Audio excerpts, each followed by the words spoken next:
Сега следва и представянето на книгата с Веселин Григоров, който заедно с своя брат Румен Григоров са автори на Страна на чудесата, поредна тяхна книга, която разказва за събития, важно е да подчертая, не измислени, а придържащи се към действителни събития на книга. Добър ден, господин Григоров. Добър ден. Удоволствие, че сте с нас. Благодаря за приятната покана. Защо Страна на чудесата и за кого са тези чудеса? За руснаците, за западняците и че всъщност чудесата върват с разочарования? Бих казал за всички. За всички? Бих казал за всички, но нека се придържаме към фактологията все пак. Страна на чудесата е наименованието на една фундация, превърнала се в фирма за хазарт. И по-скоро това заглавие мисля, че не е далеч от аналогията с държавата, в която се случват тези събития. Който прочете книгата ни, ще разбере за какво става дума. Сега Русия, днешна Русия, открито се управлява, и то официално, от службите за национална сигурност. До каква? Това е важно да се каже, защото е ключово за историята на тази книга. Кога се случва тази симбиоза всъщност между днешното ръководство и създадените групировки в Русия? Аз не бих казал, че се случва единствено и само сега, и то от днешното ръководство. Това е процес, който тече по всяка вероятност от края на 80-те години. Намира своето приложение през 90-те. Този период е добре описан в нашата книга. Той всъщност, това, което показваме, е как се наливат основите на този тип икономика, на този тип политическа система. Разбира се, апогея на това сливане, на тази симбиоза настъпва след като Владимир Путин завзема властта, по-скоро бива избран по, все пак, нека кажем, по един особен начин, но надали ще имаме време да се спрем върху този избор. И оттам насетне един пълзящ процес, който постепенно доведе до Русия до една пълна мутация, до положението, в което се намира страната днес, но за съжаление и до положението, в което постави Европа и света днес. Как става тази симбиоза? Първо, нека обаче да определим понятието. Кои са новите руснаци? Новите руснаци, те се появиха като понятие още в началото на 90-те години. Новите руснаци са особена категория, но не бива да ги свързваме единствено с престъпните групи. Това е една много широка група хора, която включва представители на партийните елити, на комсомолските елити, някои корумпирани стопански ръководители, които бързо се ориентират в онова време на къде духа вятъра, така да кажем, и естествено организираната престъпност на Русия или на бившия Съветски съюз по-скоро. Така наречените законни крадци или вори в закони. Сега да ви питам, кои са пък законните крадци? Законните крадци, това са истинските закоравяли престъпници, които имат една много стара история и тази история до голяма степен се описва в нашата книга. Това е Русия е една от 5-те държави, които има силни традиции в организираната престъпност. Те са Италия, Щатите, Япония, Китай и, разбира се, Русия, така наречената братва. История, която датира от преди повече от 2 века. Законните крадци са преживяли какво ли не. Те дори преживяват свирепия режим на Сталин. И то по уникален начин. От колониите и от затворите реално се командва цялата дейност навън. И все пак успяват да преодолеят всичкото това. Когато обаче промените се задават на хоризонта, то тази група, наред и с други подобни, е изправена пред трансформация. И тук някъде започва сформирането на тази отровна сплав между представители на бившите тайни служби и организираната престъпност. Това е много интересен въпрос, който много често обърква хората. Те винаги слагат един знаменател и казват, ето КГБ или еди коя си служба и така нататък. Това не е нито КГБ, нито от друга страна мафията или организираната престъпност. Това са отделни хора или група хора, които до такава степен са постигнали една симбиоза, вече са се слели в едно, че не могат да бъдат разграничени. Могат да бъдат и те представляват отделна категория. Смея да твърдя, че Путин и повечето представители на неговия режим принадлежат на тази категория хора. Затова започнахме и с този въпрос. Сега ще разнищим тази ситуация според фабулата на книгата. Но вие сте избрали с своя брат изключително интересен похват да опишете тази симбиоза между новите руснаци и законните престъпници през мъжката любов. Вижте, това е дразнещо за някои разбира хора, се, че и особено в кръговете на но до някъде е оригинално, интересно, защото влиза в контраст с една показност и една демонстрация, която Путин и неговия режим прави по тази тема. За мен лично това е изцяло, как да кажа, една безсмислена демонстрация. Истината е, че този проблем те си го имат, особено що се касае до кавказските мюсюлманските републики и не случайно тези герои, за които споменавате преди малко, или за децата на тези хора, те са кавказци. Нали? В това няма нищо очудващо. Може би това е една от причините. Разбира се, познанствата, събитията, явленията, с които сме се сблъсквали, те също си казват думата. И те са част до някъде от историята. През 1991 година ли се случва сексуалната революция в съветското пространство и в Русия? Бих казал, че някъде в пряк и преносен смисъл. Да, от 90-та нататък можем да говорим за сексуална революция.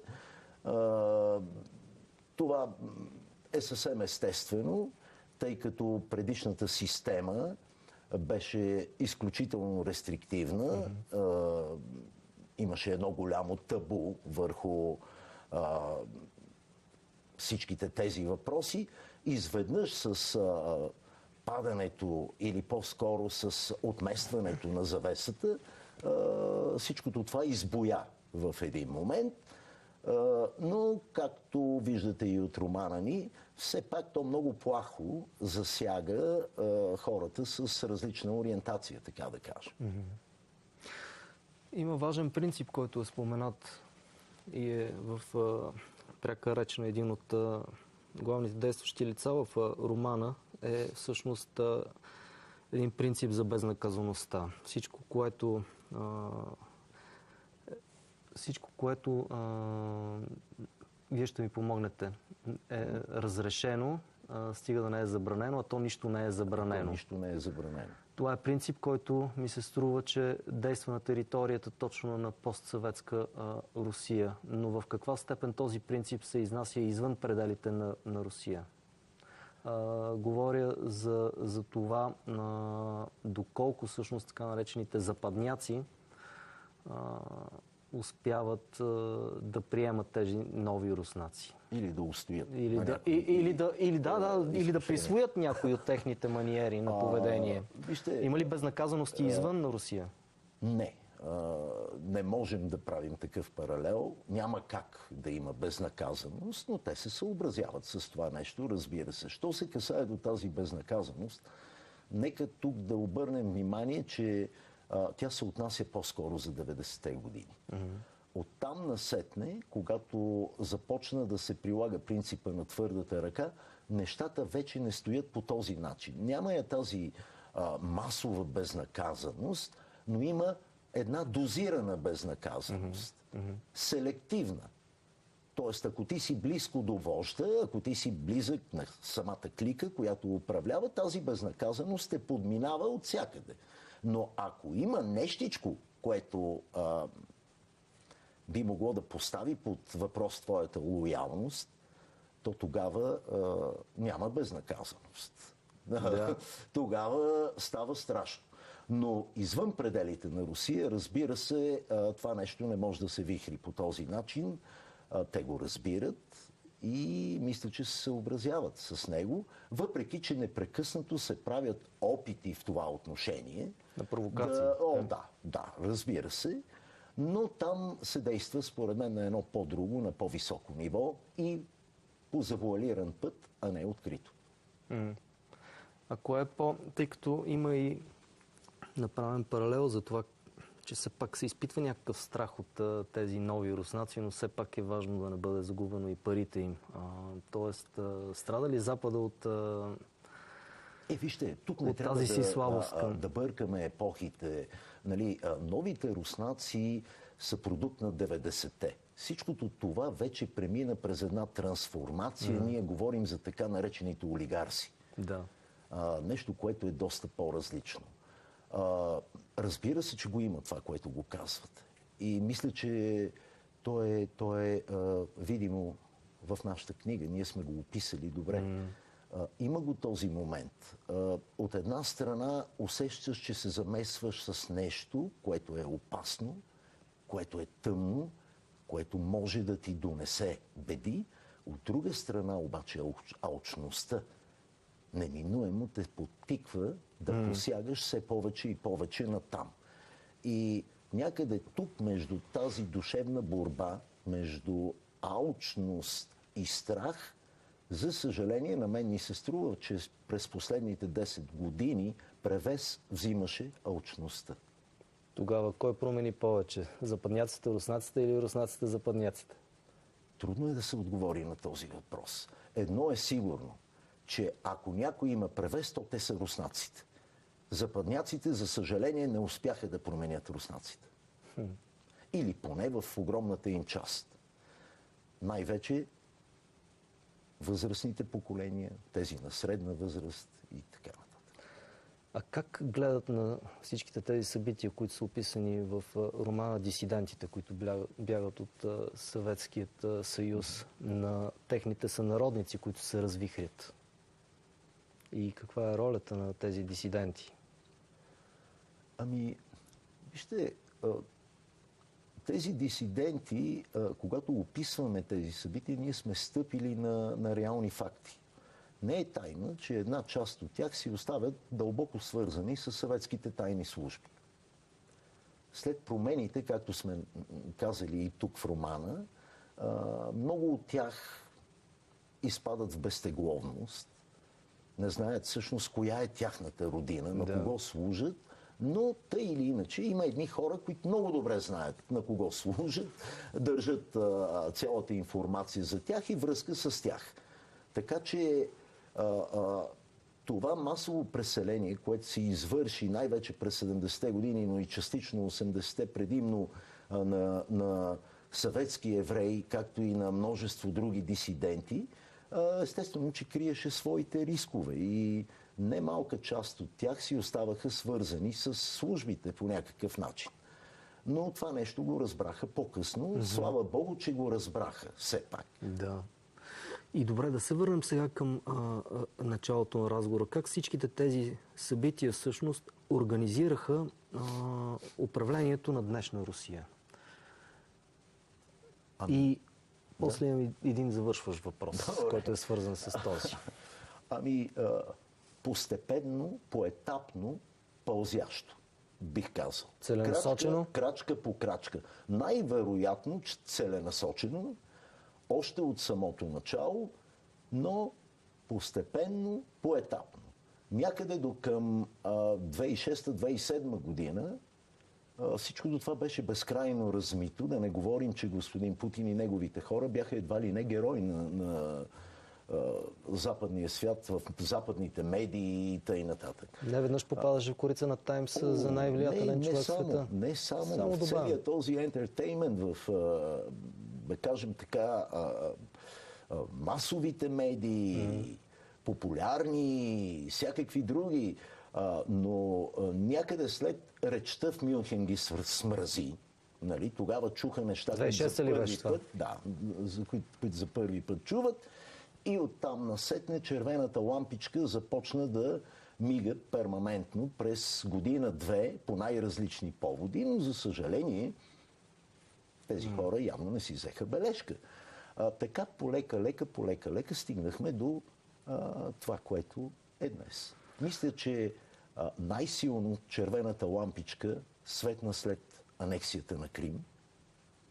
За съжаление, последващата реакция беше отчаиваща, да не кажа комична. Добре, и заключение. Сегашните събития ще затвърдят или ще сложат край на 90-тарската Русия? Аз мисля, че ще сложат край. Защото определено след тази война Русия няма да е тази Русия. Това е сигурно. Ако войната за Украйна свърши с много поражения, тежки рани, загуба на човешки животи и разрушения, то войната за Русия няма да свърши. Войната за Русия тепърва ще започне в самата Русия. И последствията за Русия ще бъдат далеч по-трагични. Но това нещо трудно се забелязва днес и трудно се вижда от някои хора. Много скоро ще го разберат. Какво имате предвид? Имам предвид това, че там имате един много широк диапазон. От това Русия да бъде изключително тежко ударена икономически и пратена в нокдаун до пълен разпад на държавата. Тоест, ние не знаем как точно ще се развият събитията. Дестабилизирана Русия без значение какъв ще е изход. Няма как да не бъде дестабилизирана. Вижте, след такива тежки събития, мисля, че няма нормален човек, който да не е разбрал, че печеливш вариант от тук насетне за господин Путин няма. Но населението винаги... В едно менгеме, ама не то населението с времето ще го разбере. Населението днес при тази чудовищна пропаганда, то няма как да го разбере. Но с времето, то няма как пък да не го разбере. Защото тогава нещата неминуемо ще стигнат до една точка, в която или трябва да се търси поредния враг, само че тогава вече няма да има възможност да се водят войни. Защото бъдете сигурни, че тази война до голяма степен ще амортизира не само руската армия, но и руската държава. И икономика. Това е безспорно. Господин Григоров, много ви благодаря. Благодаря ви аз. И поздравление за написания роман с вашия брат "Страна на чудесата".